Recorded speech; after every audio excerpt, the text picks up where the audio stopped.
I only help people that are driven, hungry, motivated, and you can tell. I don't know how to describe it. It's just that twinkle in the eyes that, they want more. And those are the people that I help now. I think that's the key. You can't help everyone.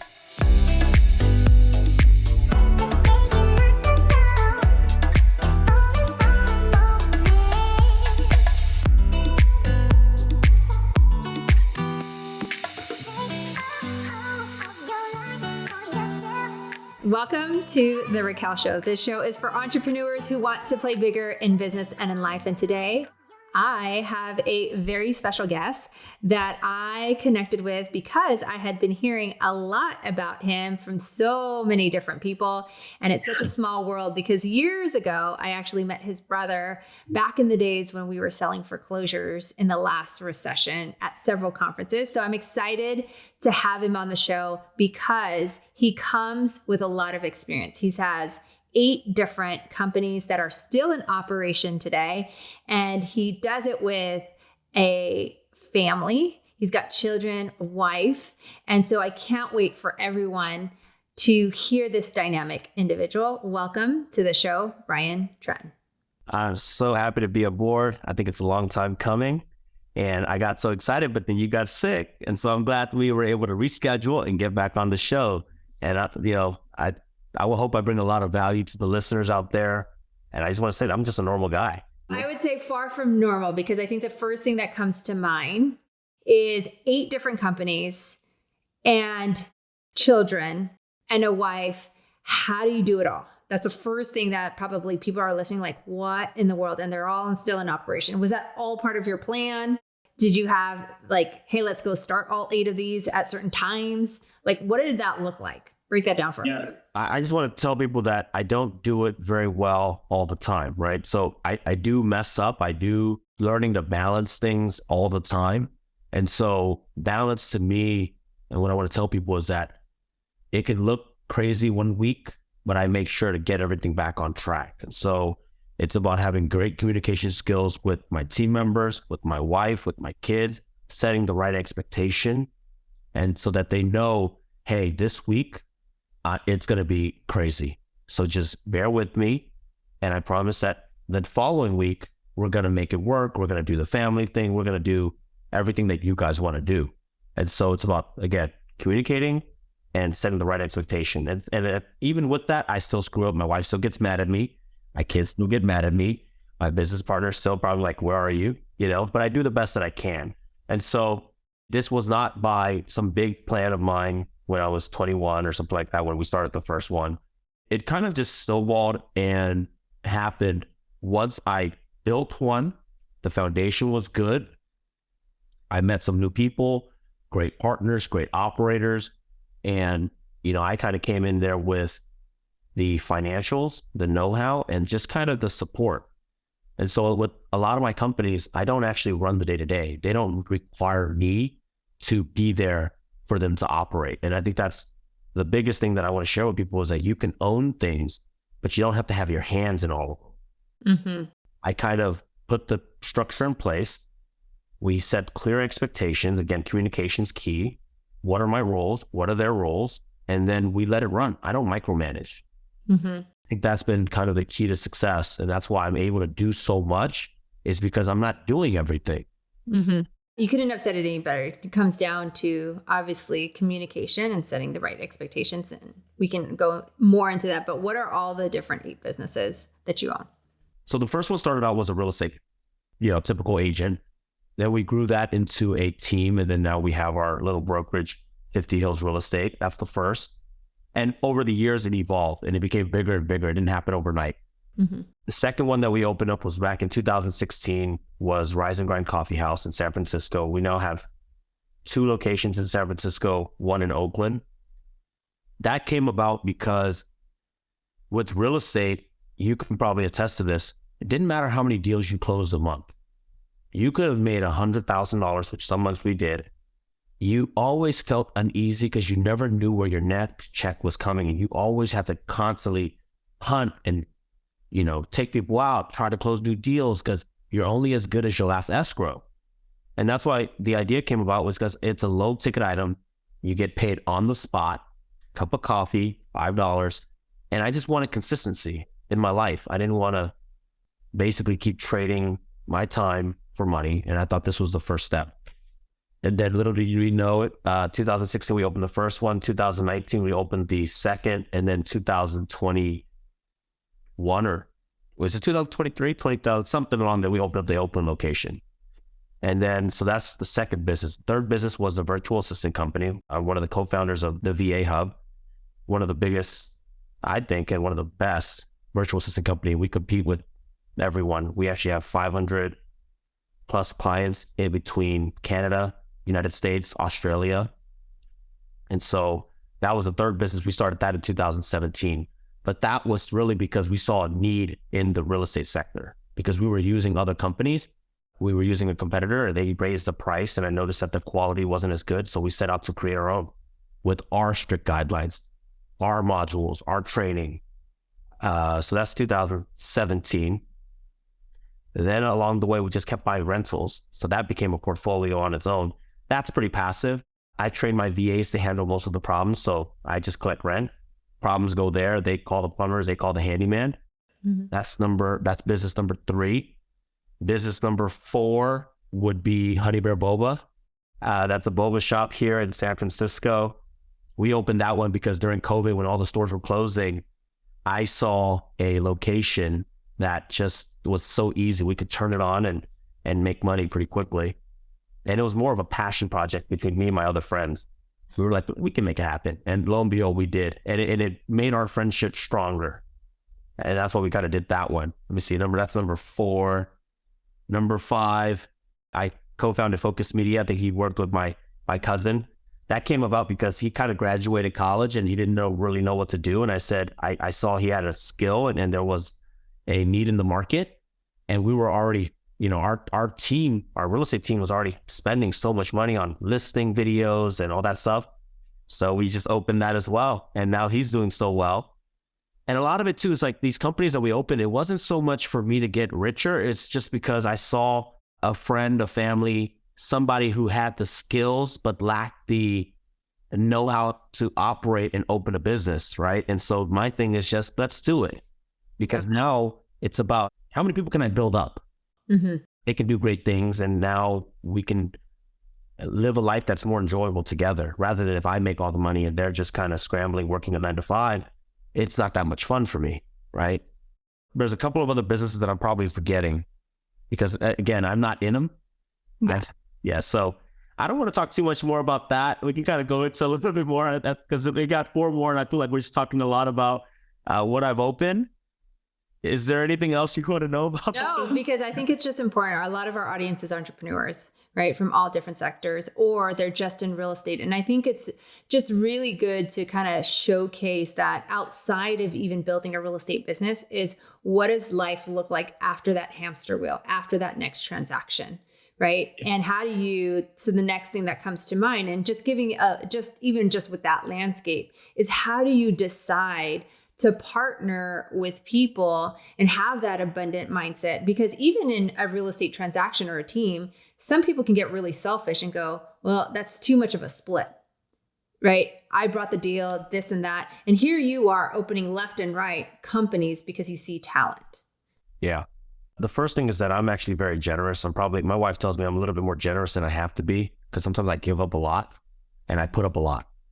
But every time I've done it, now, granted, we do have lawyers, and I've done it enough now to where I set communication, expectations, and then we put everything in writing. And I have an attorney that drafts everything up to kind of make it all legally binding. And I always make sure the partners they may not be able to put up as much of the financial backing as I would be, but they have to put up something. Like sweat equity? No, I won't even do that. They have to get even if $10,000 is all they have to put in $10,000. Okay. Because now they're tied. And if they're not willing to put up at even that little bit of money, it's probably not worth it for me, right? It's just because I don't want to I've done it. I don't mind getting burned. I just don't want to do things. And I've learned that if they put up what they can, and it's a lot to them, they usually work harder in the business, they give it their all, and they won't give up when things get tough. Because Lord knows things get tough in this business, in all business. And so because I operate on a mindset of abundance and just so much transparency, it makes it very easy. And then now that I have the track record, people know better than to try to, number one, screw me over, but also they can see the vision because all my partners, they obviously agreed to something and they're all living great lives. So it's gotten easier. What are your non-negotiables when it comes to, besides putting up some money, when it comes to even considering a partnership in today's world? You can figure out a lot of people, their work ethics is the number one. It has to be non-negotiable. They have to work hard. And that can mean a lot of things. But in terms of how they do things, are they sloppy? Are they kind of, when situation arises, how do they react? Right? Are they quick to get hot tempered? Are they, oh, there's a little bit extra money left, maybe we'll just pocket it? Like, I watch for those things because it's the way that they handle those little things that will magnify it as you make more money, as the companies get bigger. Mm-hmm. And I'm fair, I like to tell people all the time, and that's why I have no problem being on social media. That's who I am. I don't mind sharing people what I'm working on because, again, transparency is key. It's so when you start hiding things is when your partner starts wondering and all that stuff. And that's when they're like, well, I work harder or I do this. That's when problems arises. What were some of the biggest, as you look back in your journey, what is some of the big lessons you learned that could help people today when it comes to opening up businesses, when it comes to partnerships, when it comes to even hiring people to manage and operate some of your businesses? Like you even said, like with some of your VAs operate that. What were some of the lessons you learned? Because it didn't always, sometimes we tend to see this is how it is, but it wasn't always that. There's all this mess and failures, right? That got you to be a strong leader, that got you to have stronger contracts, attorneys writing things. Again, some of the earlier projects, we didn't have the legal stuff in place. Granted, again, the people that I chose to work with, they have good morals, good ethics that we were able to go back and say, okay, we messed up here. Are we okay with this? And sometimes that came to bit me in the butt because the business were running and they were like, well, I want this. I want more. Mm-hmm. Hey, fine, sure. Because my thing is, I don't need the biggest piece of the pie because if you add up all my pies, it makes me whole. Mm-hmm. And it's okay. So that's where I kind of messed up in the beginning. And now we don't make that mistake anymore. We outlined the percentages. We outlined how much capital investment we need. And of course, in the early stages, I underestimated how much it would cost. And so when a problem came up and we didn't have the reserves, guess who wrote the checks? You did. So those are some of the mistakes. It doesn't happen too much anymore because like before I start any company, we make sure I really go through the financials because I've done so many now. I typically know how much money we need to have in the accounts and they have to try to put up, or if I have to put up more, I have to get something back. And that's really what it is. And that comes with experience. Mm-hmm. But honestly, I wouldn't even call any of it failures because they're all still running. Everybody's still happy. And I mean, we're having a lot of fun doing it. Has there ever been a business that you started that didn't hit the ground running? Oh yeah, I opened up Rise and Grind 2 during COVID. I dropped $300,000 opening a new store. And that's something I learned. I've learned never to build, but to buy and then, make it better. But I spent $300,000 basically building a spot ground up. And then 1 month in, which was booming, and then COVID happened. Mm-hmm. And so that's happened. Rise and Grind 1 took 2 years to take off. We didn't make our money back until 2 years into the business. I think 3 years into the business. So they were all learning curves, but I'm in it for the long haul. I'm not in it to make $1 million today. There's certain things for that. We flip homes as well. That's another business. If I want to make big bucks quick, I do those things or go out and sell a property and earn a commission. With most of the businesses I build, I'm okay delaying the income to really build something solid. And then now, looking back, what is it? Rise and Grind is now 6 years old. It's a cash cow, Same thing with all the other ones. VA Hub took a while for it to really take off, but we invested it back, made sure they had the reserves, and then now people ask like, well, what do you do now? Well, now I'm reaping the rewards that I sowed. Yeah. And it wasn't overnight. Yeah, I think you said some really key things in some of those situations that they become experience, which makes you a stronger and better entrepreneur and better leader. What do you think on the flip side stops people from actually going after these things or even growing and scaling at the level that you've done so far at such a young age? Fear of failure, fear of what people think about them, fear of being uncomfortable.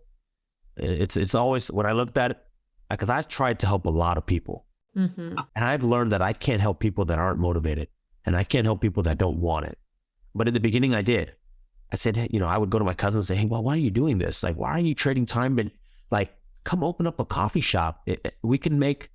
I'll make more in that business than you do trading time, and then you can chill. But they're scared. And so I would try to force them only to have them resent you, right? And think that you're going to take advantage of them. So I stopped doing that. That's another lesson I learned. I only help people that are driven, hungry, motivated. And you can tell, I don't know how to describe it. It's just that twinkle in the eyes that, they want more. And those are the people that I help now. People that want to be helped. And I think that's the key. You can't help everyone. Even some of the people in this podcast listening, I'm sorry. If you don't have it, I don't know what to tell you. But it's all fear and it's all made up.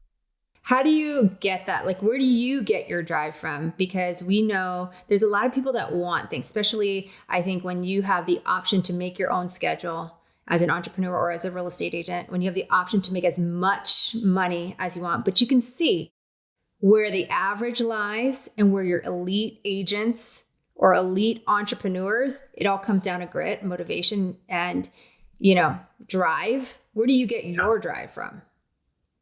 I mean, mine's pretty easy. I had to think about this and even now, people ask me, when's enough enough? We're from immigrant families. They lost it all for you to have a better life. That seems to be the trend. And so I guess I had that unfair advantage that I came from nothing. We grew up in Oakland. We grew up in the hood. We grew up in an era where I knew by watching TV that I wanted that life. And you have to just put in the time and the work. That's the first part. So that's the immigrant, right? And also the second thing was that my dad died when I was fairly young. So I was, I think 18 or 19, 2011. But he didn't just pass away like unexpectedly. He was in the hospital. He beat cancer the first time. The second time he didn't win. But he was in the hospital for 6 months. And we visited him every single day. He went in and out of the ICU and then into like the hospital. So I was there for 6 months straight, right? I got to see people who had strokes, people who were like nearing death, and I could see the regret. And so somewhere it got into my mind, like, I'm going to keep pushing because I don't want to look back one day and regret that I didn't give it my all and really take this life and push and just kind of went all the way. And I don't know what that is. I mean, I don't have a monetary thing. I'm not going to tell you that I want to be a billionaire. If that's the case, if I get almost there, and I'm going to keep pushing. But I want to look back one day and say, I did all I could, whether it be with the family, the financials, the monetary, the helping, the philanthropy. But I'll never stop. I love that. I mean, from the very beginning of what you got to see and got exposed to as a child, right? Yeah. What you got exposed to when your dad was in the hospital. And then you have that innate fire to go do other things and help people that want to be helped. Yeah. And so, on my podcast, I try to figure it out and I try to break it down to how do you motivate somebody to go out and push? And all I can say was, when is enough enough? But not in terms of surplus. But for those of the people listening and you're paycheck to paycheck, when is enough enough? Like, when are you going to say, this is not it and I need to push harder, right? Or I always take it to the extreme, but let's say your parents are in the hospital and they don't have the money to pay the bills. Don't you want to be in a position to help them and just give them the best care? Or your kids, because I have kids. I want to provide them the best life. That does not mean I'm going to spoil them, but that means that if they need something, they will get it. If they need medical help, they will get it. If they need education help, they will get it. If they need whatever it is to help them, I'm going to be able to, money will never be a problem. And money buys time too. So now I can say, hey, look, I'm not going to work. I don't work weekends. I rarely work weekends. And that was when I said, enough's enough. I didn't see my dad growing up very much because he had to work. I barely saw him. So I said, look, I'm not going to repeat the cycle. So that's why I push hard. And that's why we open up all the businesses so that I can earn that freedom. I earn that right. Mm-hmm. The message that I hope to get to people listening is just play these scenarios in your head. And I think that should help you start that fire inside you. I hope. How old are your kids? I have a almost 5 and an almost 2. What do you think they're learning from you today? I take them everywhere with me as best as I can. And especially now because I own all the companies, when they go with me, it's pretty cool because nobody can say, hey, you can't bring your kids here. I can do whatever I want. Mm-hmm. And so I take them around with me. I want to show them what I do, the hard work that I put in, that I care. I just want them to be good people. They don't have to want to build like how I do.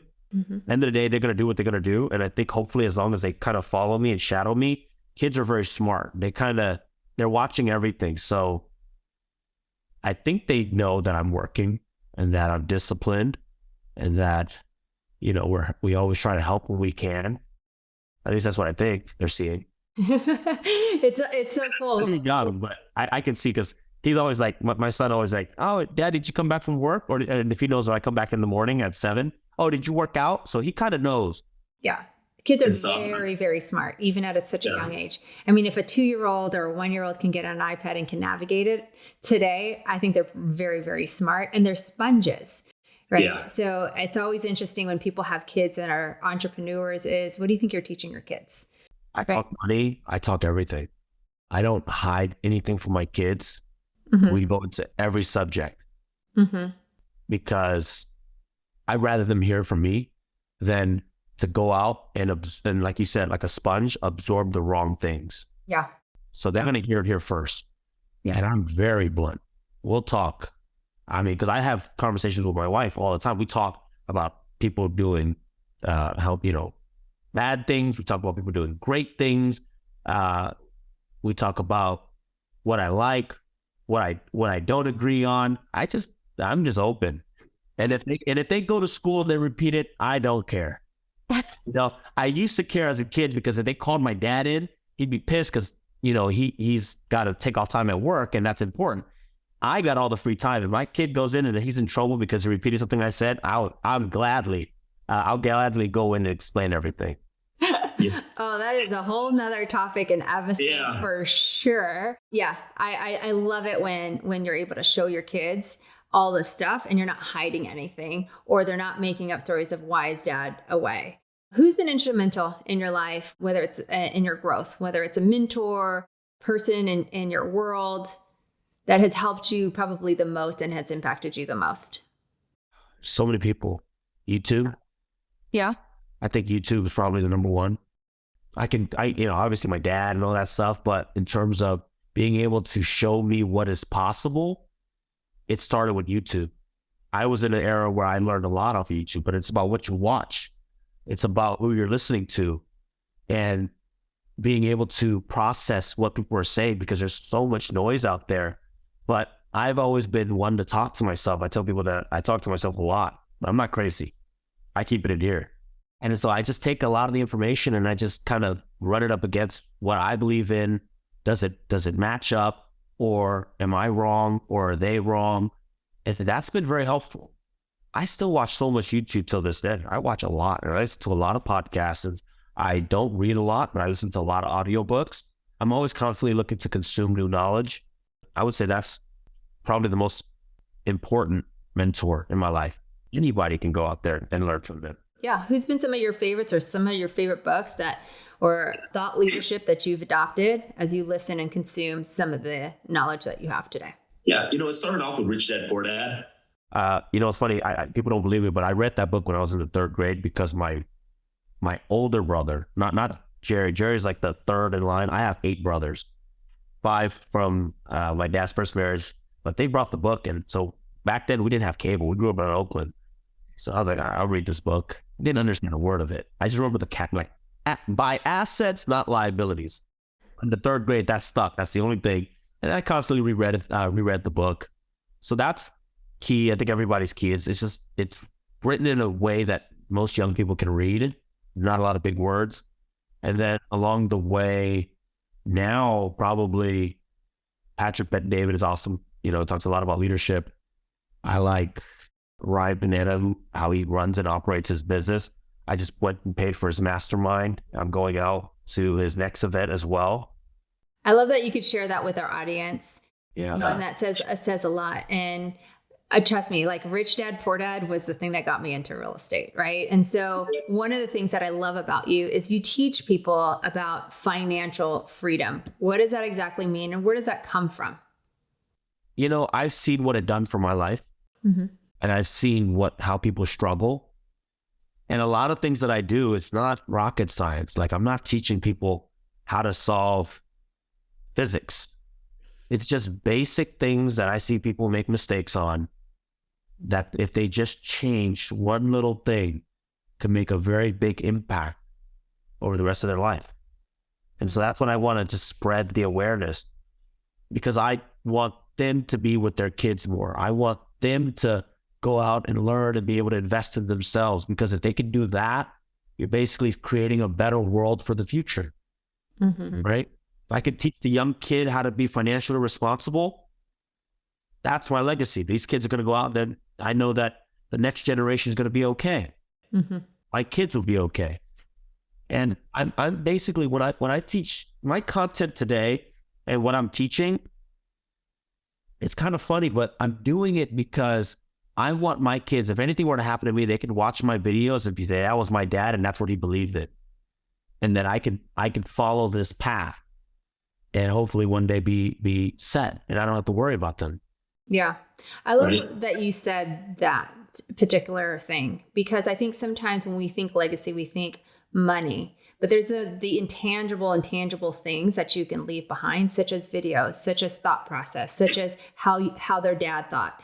Or one of the things that I like to do is read books and write notes on the side. So if my great grandkids, they would be like, grandma was thinking this when she was reading this book, right? Yeah.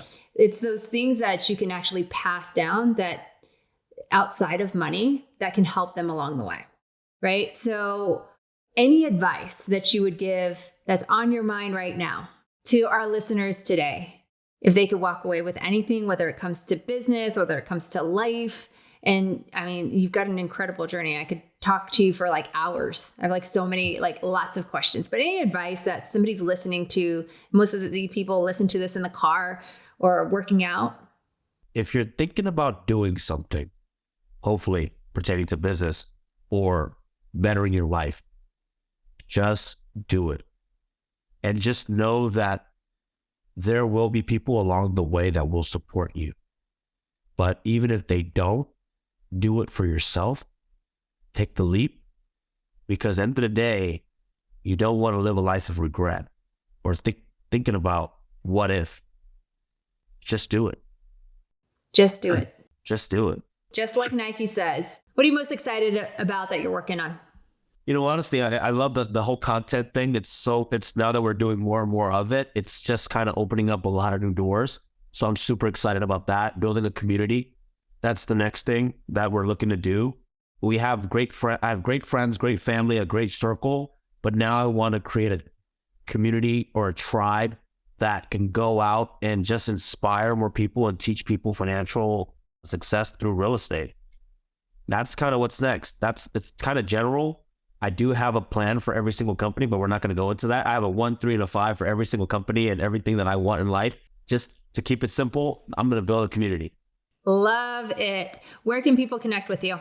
You guys can find me as Mr. Brian Tran on Instagram, on TikTok, on YouTube. I think that's it. What's your favorite platform right now? I love YouTube. It's fun. Your videos are easier to find. Instagram and TikTok, you kind of just post it and it just gets lost as you keep posting. So that's my favorite right now. I love it. And as we wrap up, there's always one question that I ask every guest that comes on the show is, what is one thing that Brian does to go play bigger in business or in life? I am right this year, now that my kids are a little bit older, I have the luxury of going on trips again, because when they were young, I didn't want to leave the wife at home with them. It's very difficult watching two kids. But now that they're a little bit older, a little bit more independent, I am going on one mastermind or trip a month, and I buy the best tickets. So I buy the most expensive to get around people that are doing more so that I can figure out and dream bigger, basically. I love it. Yes, I always say that. I actually did an episode on that, is when you can get in the rooms and buy the most expensive ticket is when your world starts to expand, because you have the best relationships and the best connections. Yeah. Awesome. Thank you so much for being on our show. It has been so nice to kind of get to know you. Like I said, I could ask you lots of questions. So this might be episode of a million. And I cannot wait to keep cheering, to keep supporting you as you continue to play bigger, my friend. Thank you.